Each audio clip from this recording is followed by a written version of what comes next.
Hey everybody, my name is JT Young and I'm here with CubTalk. Today we have a special guest. I'll let her introduce herself.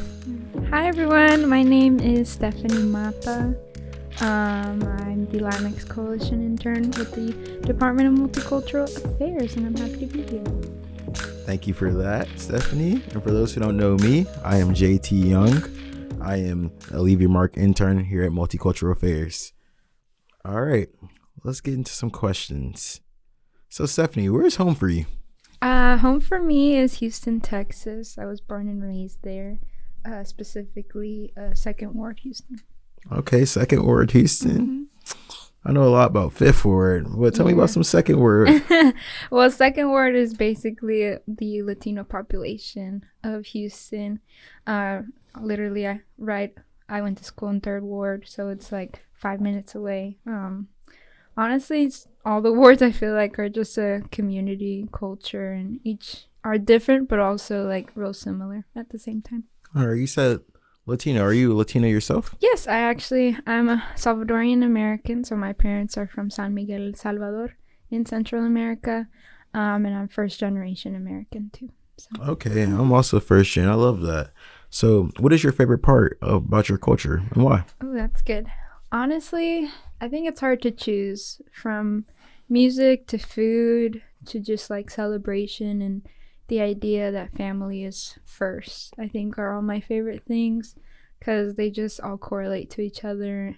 Like family correlates to celebrating, and celebrating correlates to food, and the amount of time that, like, for instance, my mom spends on cooking, or my abuelita shows me what, her recipes, and then from there that equals music. And so it's just like a rippling domino effect of how each of them are important within each other. So what's your favorite memory of your family, if you don't mind me asking? That's a good one. Yeah, honestly, when we celebrate, when I turned 15, I didn't have a quince. I don't like the spotlight like that, hence as to why I'm an intern. I love all the background stuff that I do, and it was just when I turned 15 within the Hispanic culture. That's a moment where you become, hence, a young woman versus a child, and it was really just a celebration of me and my family and what that looked like. Just, a room full of love. And when I graduated high school too, I'm the first in my family to graduate high school, and also just to be here at college. So that was a great time. Music, fun, just family and really close friends, and that's a memory that I will always remember. Okay, that's beautiful. So the way it sounds, you're a trailblazer in your family. So I do want to ask, who or what is your biggest motivation? Ooh, that's a good one. Honestly, my parents and my abuelita. They both, my parents and my grandma grew up on the street, so I think if anyone knows what it's like to really come from nothing, it's them. And I always try to appreciate the things that I have now. And they're the ones, they didn't go to school. My grandma's great at math, but she can't write because she never went to school. She's been working since she was 5 years old on the street selling milk cartons. My dad didn't grow up with parents, and he didn't have food on the table. So in El Salvador, he would go to like the markets, and almost like an Aladdin kind of story where he'd take food and just run away. But he was just a kid. And same for my mom.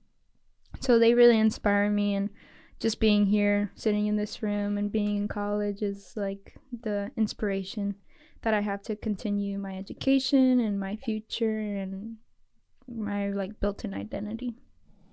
I'm sure your family's very proud of you. Thank you. You touched on being an intern, being in the background. So what are some of your everyday tasks you do as a coalition intern? Yeah, so we actually just finished Hispanic Heritage Month.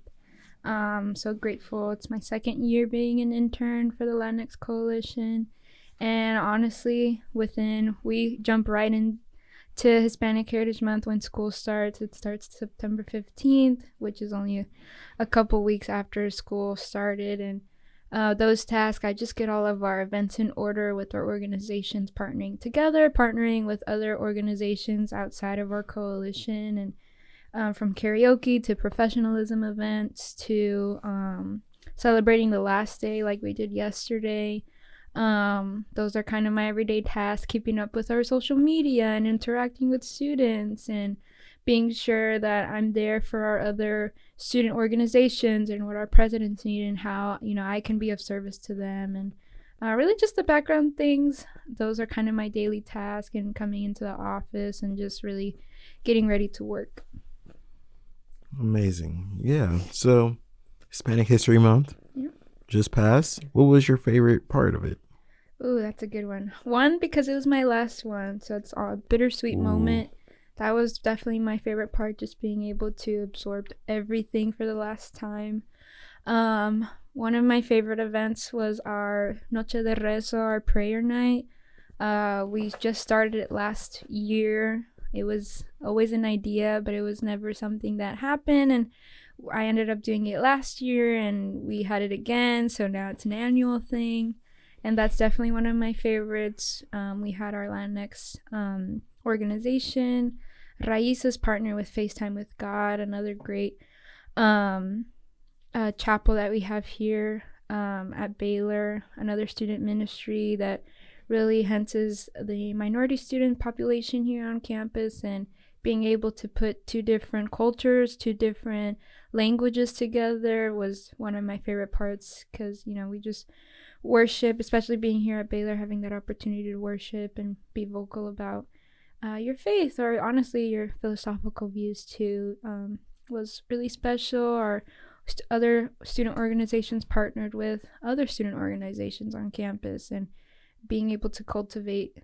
two different coalitions of students and student organizations and put it into one. Those were all my favorites, and seeing people interact, because I get the privilege of being the intern, but also just being friends with everyone too. Okay, 3 or 4 years. It's been a lot. Yeah, it's been a lot. Yeah, as far as like an intern role, as far as an individual, you feel like you've grown a lot? Oh, I've definitely grown. Like I said, no one in my family has gone to college, so I've always been accustomed to doing everything on my own, not asking questions. How can I resolve the issue? I think, when I came here, it was hard to ask for help. I'm sure a lot of first-gen students and just students in general what that looks like, and I never knew what college looked like, only in the movies. And I think a great source of community was the FILSA community, First in Line community here at Baylor, who geared towards first generation. And I was able, I think, learning how to fall, but knowing that it's okay to fall.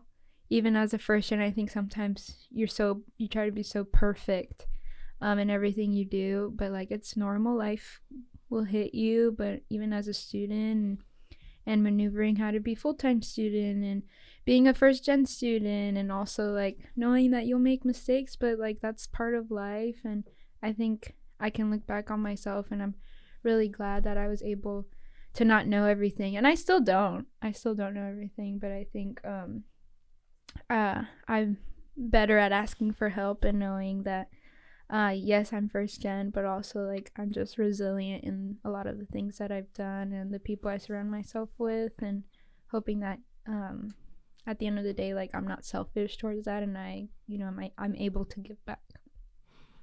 That was a lot. That was really good. Yeah, you're really good at answering questions. Thanks. So it kind of leads us to our next question. You kind of touched on it with how you've grown in the last 4 years, but what advice would you give to a younger version of yourself? Ooh, that's a good one.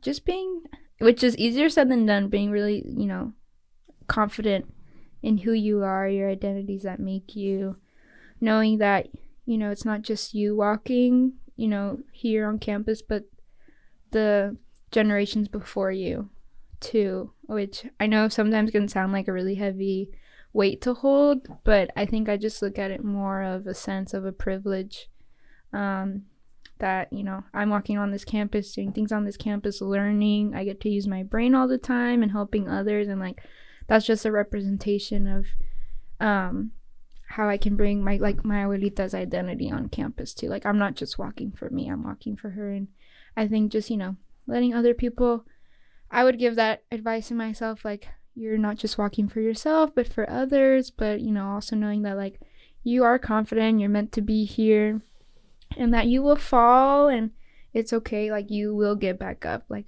flowers, you know, flowers die in the winter, but they end up reviving and coming back into life and turning green, and, you know, leaves fall from the trees, but they end up growing again. And that's kind of how I think I view it now versus then when I started. So it's important to tell other stories as well as your own. Yeah, that's for sure. Yeah, that's what I learned.